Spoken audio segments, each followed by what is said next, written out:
So good afternoon to all of you. So today we are going to discuss about pen culture. आप सभी लोगों को ये slide दिख रही है? Is it visible? Yes, sir. Okay. Yes, sir.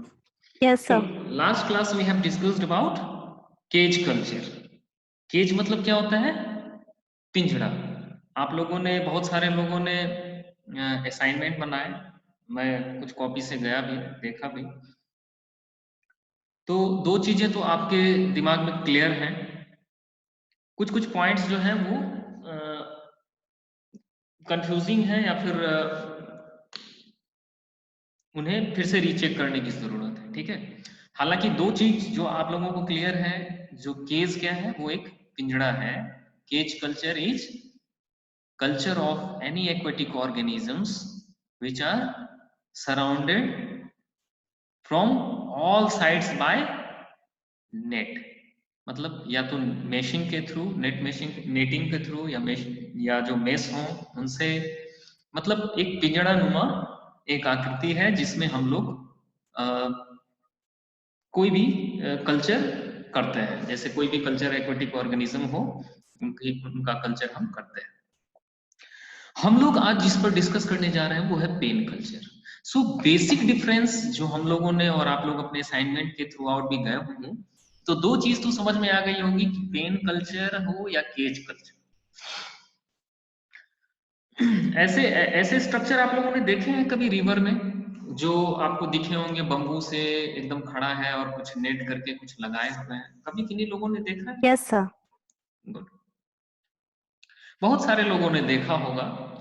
यदि नहीं तो फिर अपने आसपास या कभी भी आप बस या ट्रेन से सफर कर रहे होते हैं तो उन वाटर बॉडीज पे देखेंगे तो जो ट्रेडिशनल प्रैक्टिसेस है वो कभी कभी क्या करते हैं, फिशरमैन एक एरिया को इंसर्कल करते हैं और उस जो इंसर्कल्ड एरिया होता है, जो कन्फाइंड एरिया होता है, उसमें जो मछली होती है उसकी कल्चर करते हैं.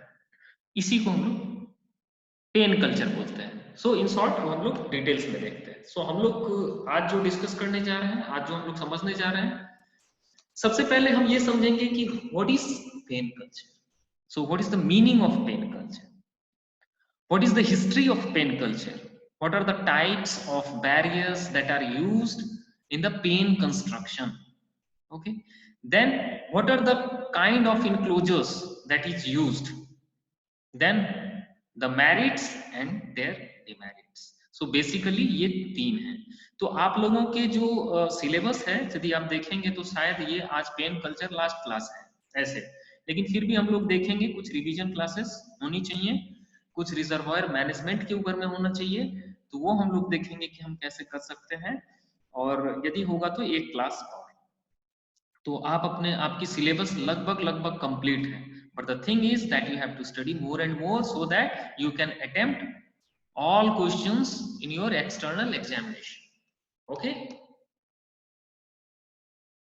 Yes, sir. अब हम लोग देखते हैं. अब देखिए, देखते देखते आपका सिलेबस खत्म हो गया. मैंने पहले ही बताया था कि you have to very alert. Then meaning of pain culture. Meaning of pen culture क्या है? जैसे सपोज केज कल्चर हम लोग बोलते हैं या पेन कल्चर करते हैं, पेन कल्चर बोलते हैं. So both these terms are often use interchangeably. यानी हम लोग किसी एक्वेटिक ऑर्गेनिज्म को कैप्टिविटी में रखते हुए उसको कल्चर करते हैं, इसलिए इसको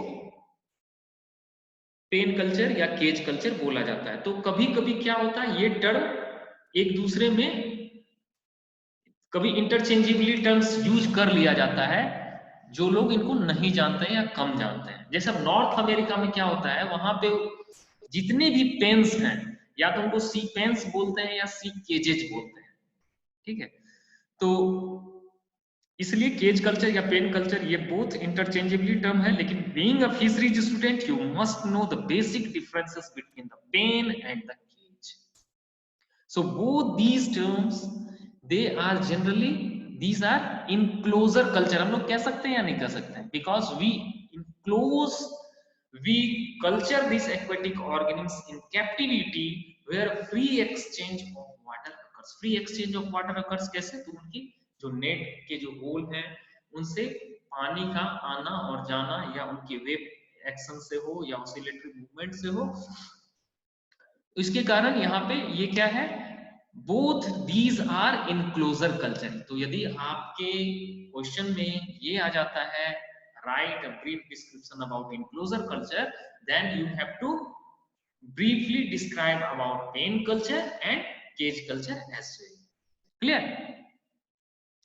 Then we discuss about both cage and pen culture are types of enclosure culture. Why? Because as we have discussed right now that both these cultures, they hold cultivable aquatic species in captivity within an enclosed space while maintaining a free exchange of water. ठीक है। अब ये जो दो method हैं cage और pen culture के, अब ये एक दूसरे से बहुत अलग है। जैसा हम लोगों ने बोला था जनरली लोग यूज कर लेते हैं केज या पेन कल्चर के बारे में, but being a fishery student you have to very distinct about this both these two terms. Then a cage is totally enclosed on all sides by mesh or netting, whereas in pen culture the bottom of the enclosure is formed by the lake or sea bottom. जैसा हम लोगों ने last class भी बताया था आपको कि pen culture में क्या होता है कि बॉटम हमेशा ओपन रहेगा, लेकिन केज कल्चर में जो चारों साइड से क्या होंगी, उनकी नेटिंग होगी, जो मेस होता है वो मेस से बना होगा, फैब्रिकेटेड होगा। ठीक है। लेकिन अब यहां भी है, जब हम लोग केज कल्चर के बारे में डिस्कस कर रहे थे तो केज कल्चर में भी हम लोगों ने 3 टाइप्स के केजेस डिस्कस किए थे। वो क्या था, एक फ्लोटिंग केज था, एक फिक्स्ड केजेस थे, तीसरा क्या था, सबमर्ज्ड केजेज। अब ये सबमर्ज्ड केजेज में भी दो तरह के केजेज आते हैं, एक सबमर्सिबल केजेज और एक होता है सबमर्ज्ड केजेज। सबमर्ज्ड केजेज जो फिक्स रहता है किसी अंडर बॉटम में, तो वो चारों ओर से घिरा होगा, क्योंकि यदि अपर पार्ट उसका ओपन हुआ तो फिश विल एस्केप। क्लियर? मेरी बात समझ में आ रही है तुम लोगों तक? Yes sir. ओके।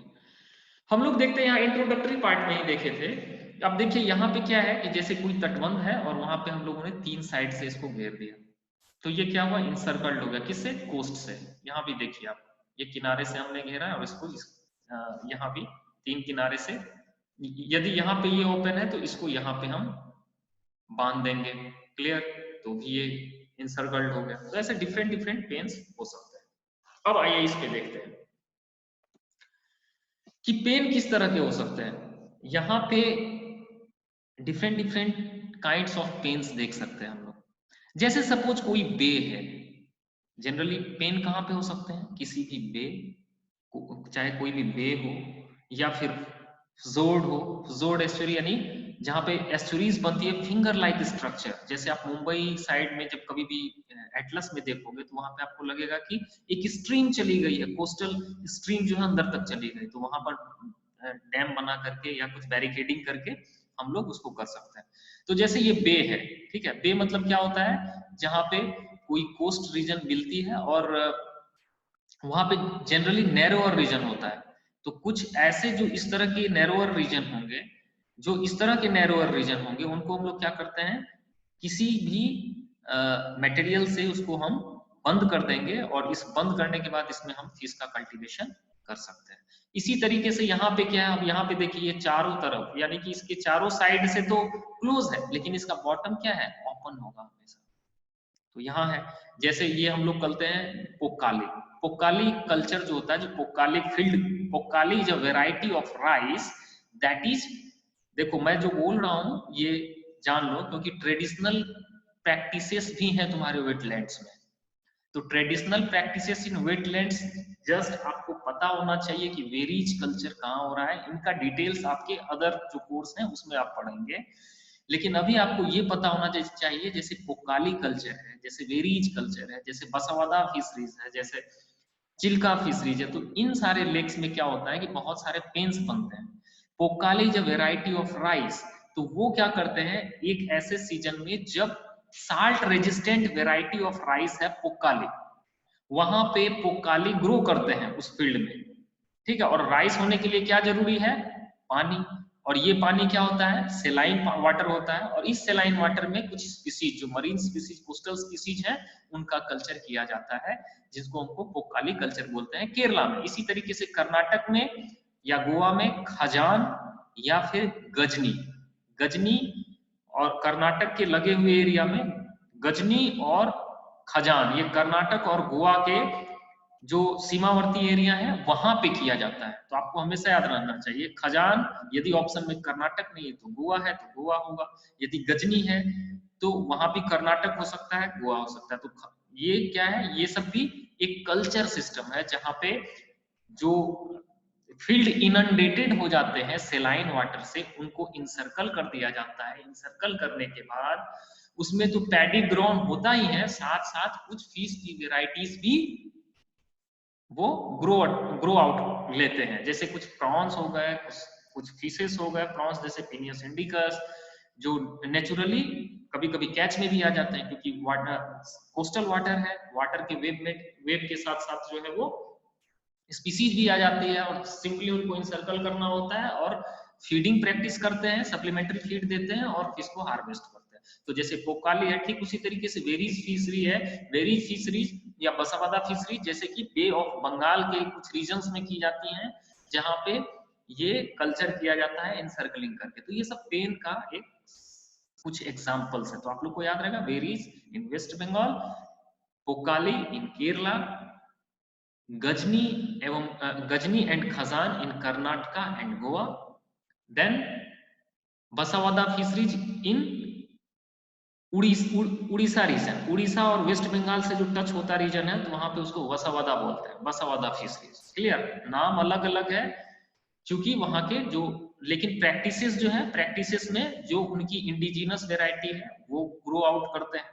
तो ये इस तरीके से अलग है। डिटेल्स आप लोग जो coastal aquaculture and mariculture study करेंगे उसमें हम लोग देखेंगे, फिलहाल हम लोग पेन कल्चर के बारे में स्टडी करेंगे।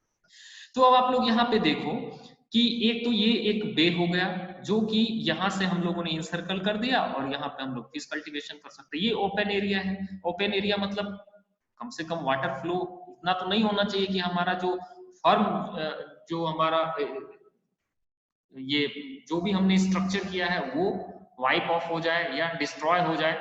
तो इसलिए हमें वाटर करंट को भी ध्यान में रख करके हम पेन बना सकते हैं।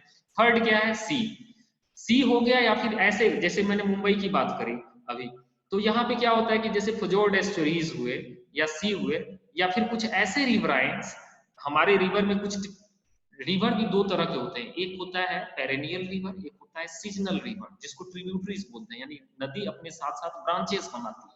तो ब्रांचेस बनाती है, ऐसे मुजफ्फरपुर एरिया में ऐसे बहुत सारे रीजन है जहाँ पे मानसून के रीजन में तो वो नदी में पानी रहता है, लेकिन अदर रीजन्स में जब मानसून चली जाती है 5-6 महीने के बाद पानी सूख जाता है उसमें।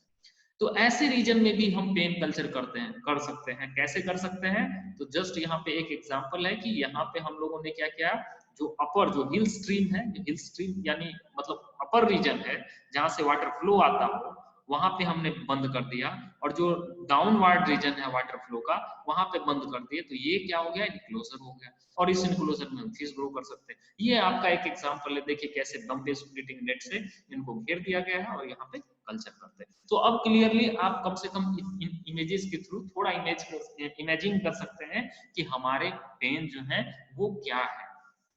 क्लियर, यहां तक किसी को कोई डाउट है? सर सर आपने वो बताया ना फिजोर्ड एस्चुरीज, सर वो एक बार बता दीजिए थोड़ा सा। देखो फिजोर्ड क्या होता है, फिंगर लाइक स्ट्रक्चर। एक्चुअली जब हम लोग एस्चुरीज की बात करते हैं तो एस्चुरीज भी 2-3 तरह के होते हैं, ठीक है। एक होता है barrier reef, great barrier reef का नाम सुना होगा, एक है फिजोर्ड।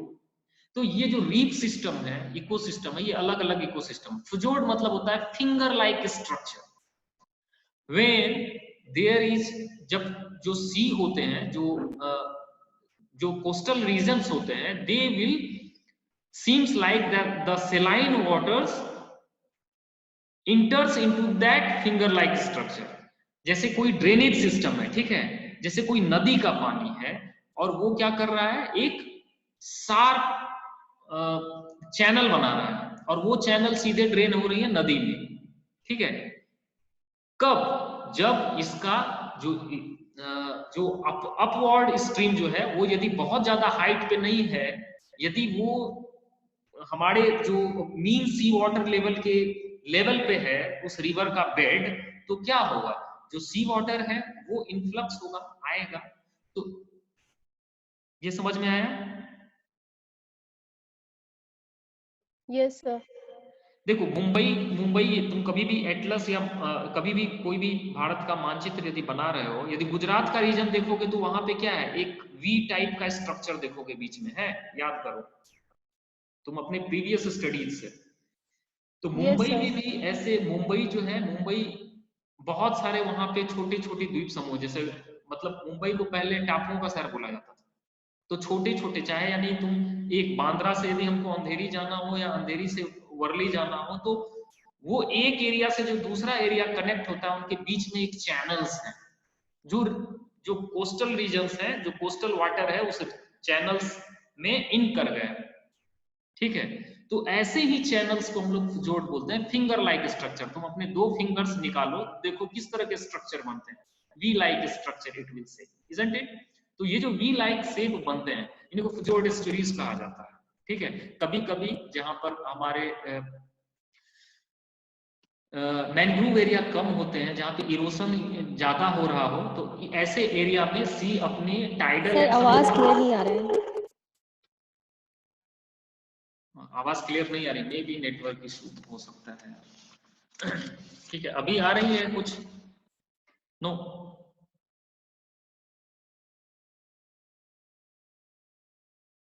हेलो?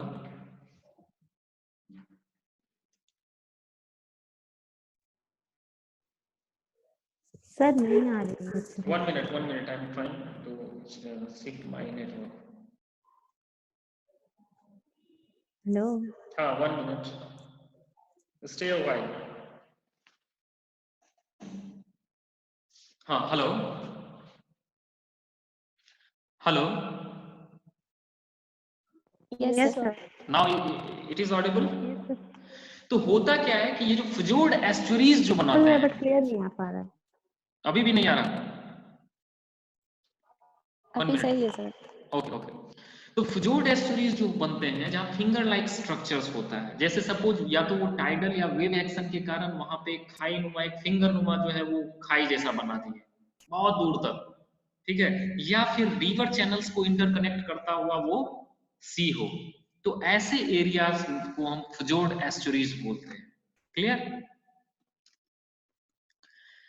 अब हम लोग आते हैं हिस्ट्री ऑफ पैन कल्चर पे। तो बेसिकली पेन कल्चर के बारे में जब देखा जाए तो पेन कल्चर की हिस्ट्री जो है बहुत ज्यादा क्लियर नहीं है, या फिर वो केज कल्चर हो या पेन कल्चर हो, तो ये जो इंक्लूजर कल्चर है इनकी हिस्ट्री क्लियर नहीं है।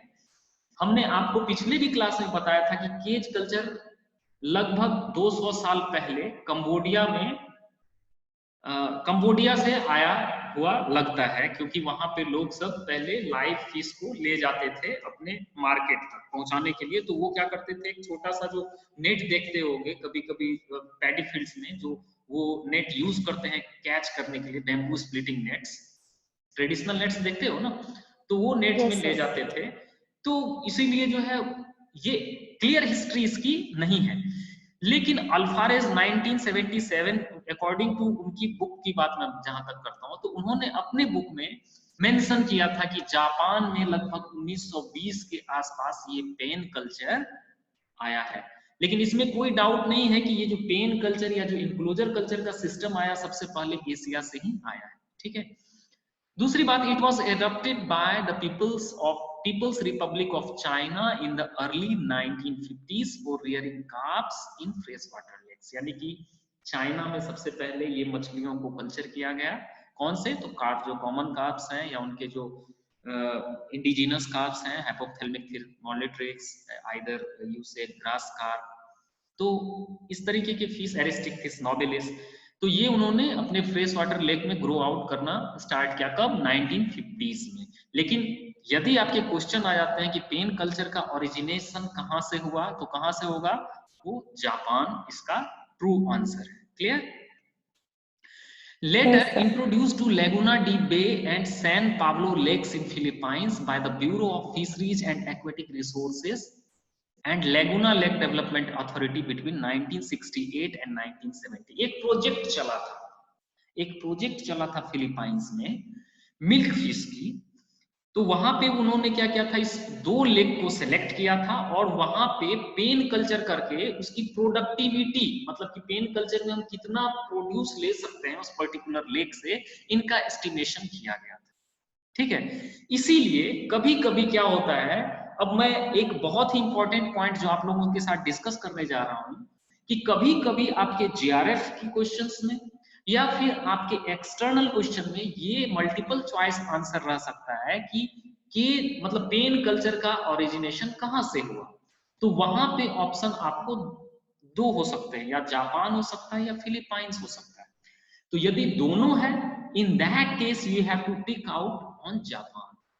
ठीक है, sometimes Philippines will be given but Japan will be absent, then you have to tick out the Philippines, क्योंकि ये डिफरेंट बुक्स में कौन किस पर्सपेक्टिव से लिखा है या फिर कौन किसका रेफरेंसेस क्या रहा है, उनके बेसिस पे ये डिपेंड करता है। बट जहां तक पेन कल्चर की स्टार्टिंग की बात है, तो ये स्टार्ट हुआ जापान में, फिर रिपब्लिक ऑफ चाइना में, पीपल्स रिपब्लिक ऑफ चाइना में 1950s में फ्रेश वाटर, उनके फ्रेश वाटर लेक्स में कांच को रियर किया गया। लेटर ऑन फिलीपाइंस में 1968 टू 1970 में एक प्रोजेक्ट लगाया गया, जैसे बहुत सारे प्रोजेक्ट होते हैं, इंटरनेशनल गवर्नमेंट फंडेड प्रोजेक्ट होते हैं, गवर्नमेंट फंडेड प्रोजेक्ट होते हैं, टू इंक्रीज देयर प्रोडक्टिविटी। ठीक है, तो वहां पर उन्होंने मिल्क फिश को रियर किया था सबसे पहले। जो इसका ऑथेंटिकेटेड डिस्क्रिप्शन है वो लेगुना डी बे और सेन पाब्लो लेक्स का है। क्लियर, इसीलिए ये कंफ्यूजन कभी कभी होता रहता है लोगों में। Now, panes are still constructed at old pattern except that nylon or polyethylene mesh nets have replaced the traditional split bamboo fence.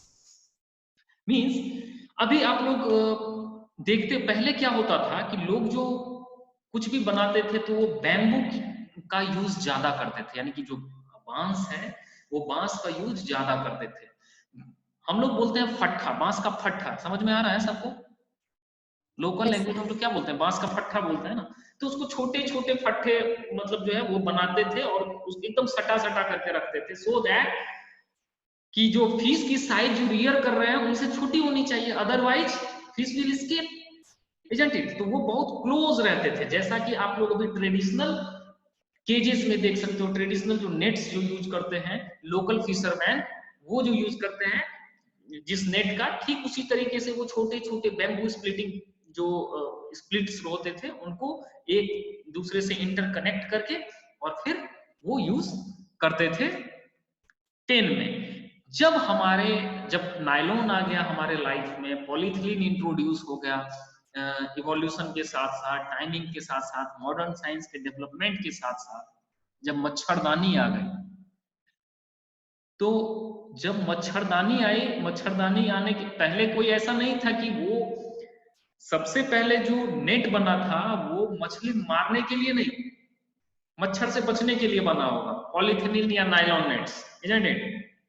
अब इनके बनने के बाद क्या हो गया कि यही नेट्स यूज करने लग गए, कब लोग इसके बाद नेटिंग में यूज करने लग गए, नहीं तो अदरवाइज वो ट्रेडिशनल फिशिंग करते थे पहले, जैसे भाले का यूज करते थे, तीर का यूज करते थे, बोन एंड एरो, ठीक है, आज भी करते हैं।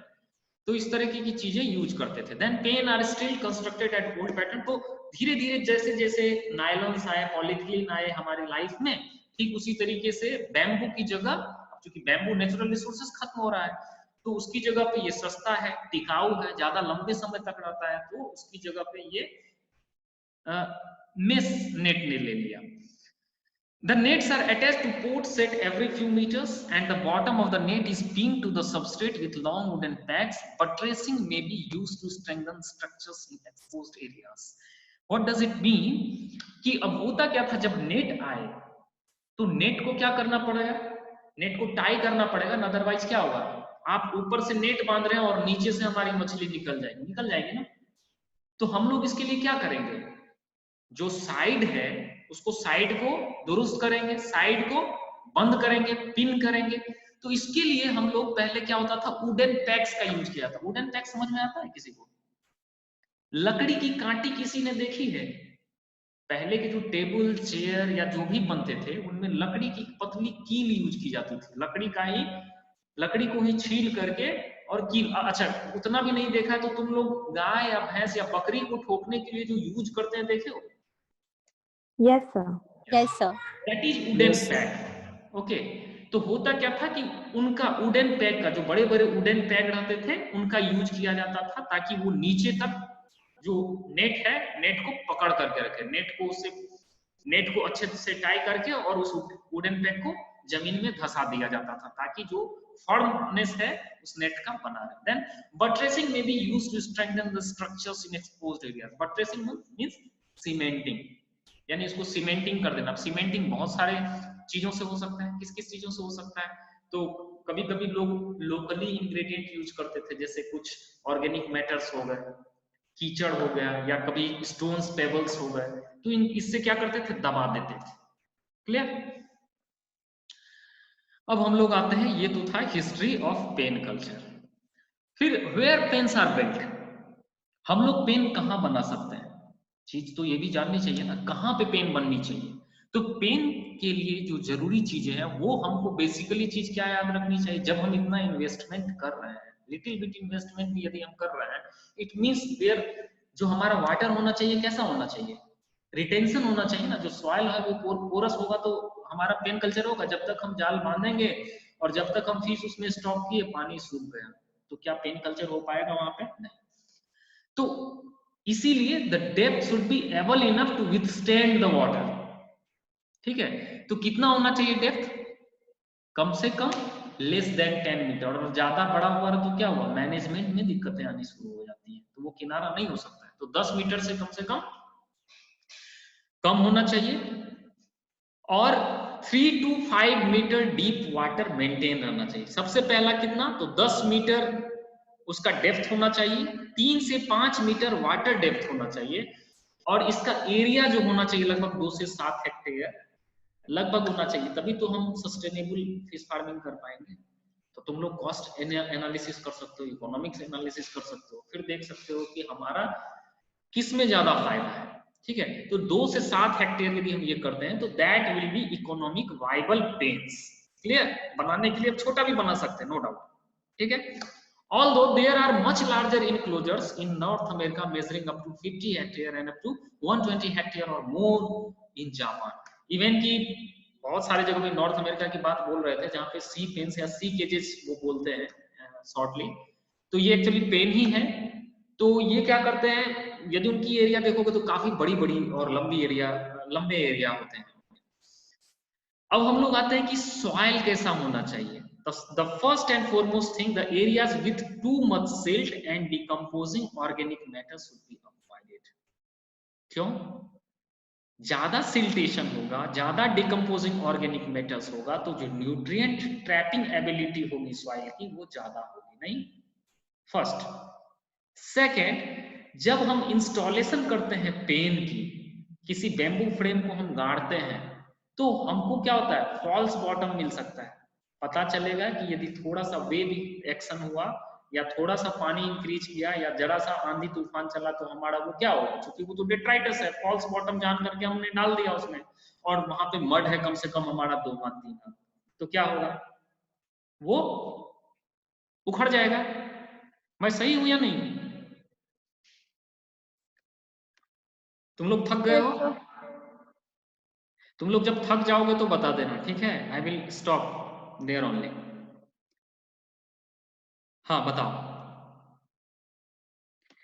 थर्ड चीज क्या है, हमें नेटिंग करने में, जो हम लोग मछली पकड़ते हैं, जो जब जाल चलाते हैं उसमें दिक्कतें आनी शुरू हो जाएंगी। तो ये सब कुछ चीजें हैं जिनके कारण जो बॉटम होनी चाहिए वो ज्यादा सिल्टेशन नहीं होना चाहिए उस बॉटम में, ज्यादा डिकम्पोजिंग ऑर्गेनिक मटेरियल्स नहीं होने चाहिए वहां पे।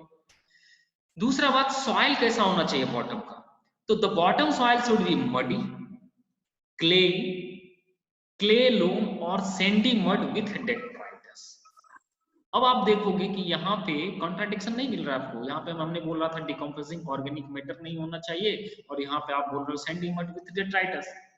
हमारे कहने का मतलब है कि decomposing organic matter should be avoided, बहुत ज्यादा नहीं, एटलीस्ट जो हमारा फ्रेम होगा वहां तक। जहां पे सैंडी मड होगा वहां पे डेट्राइटस होने का जरूरत इसीलिए है क्योंकि जब सैंडी मड होगा तो सॉइल पोरस होगा, और जो डेट्राइटस मटेरियल होते हैं उस पोरोसिटी को कम करते हैं, एज अ सीलेंट का काम करते हैं। इसीलिए जहां सैंडी मड हो there must be some detritus material should be there. यदि मडी है तो ऑलरेडी वो क्लॉग होगा, बंद होगा, या क्ले होगा, या क्ले लोम होना चाहिए जो सबसे favourable. Clay loam is the most favourable soil properties for a pisciculture. Clear? यहां तक कोई डाउट है? No, sir. No, sir. Then flow of water should be 0.2 to 0.5 metre पर सेकेंड, यानी 1 सेकेंड में जो वाटर का फ्लो होना चाहिए 0.2 टू 0.5 मीटर। 1 सेकेंड में वाटर का फ्लो कितना होना चाहिए? ये 200 से 1 मीटर में कितना सेंटीमीटर? 100. 100। तो 0.2 कहने का क्या मतलब? 200 टू 500 सेंटीमीटर सेकेंड इसका फ्लो होना चाहिए। उससे ज्यादा यदि होगा तो क्या होगा? हमारा जो स्ट्रक्चर है वो वल्नरेबल होगा।